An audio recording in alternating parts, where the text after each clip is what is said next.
Hello guys, my name is Paddy and this is my desk setup. I always wanted to have a second display for my laptop, so this is a BenQ 27-inch Full HD display. It is the best for the value. I had to buy a USB Type-C to HDMI port which support 4K at 60 fps. To keep it simple and not too crowded, I don't use an external keyboard or external mice. I like to do multitask, so it can be coding while watching something on YouTube or streaming music.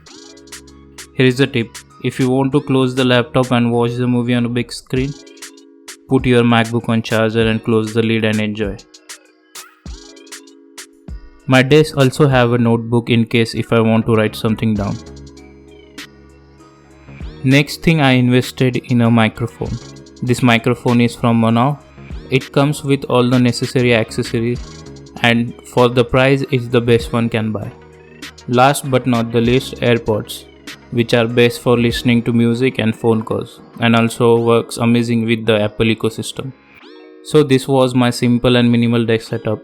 All the products link will be in description box below. Thank you guys for watching the video and let me know your thoughts in comment box below. Peace.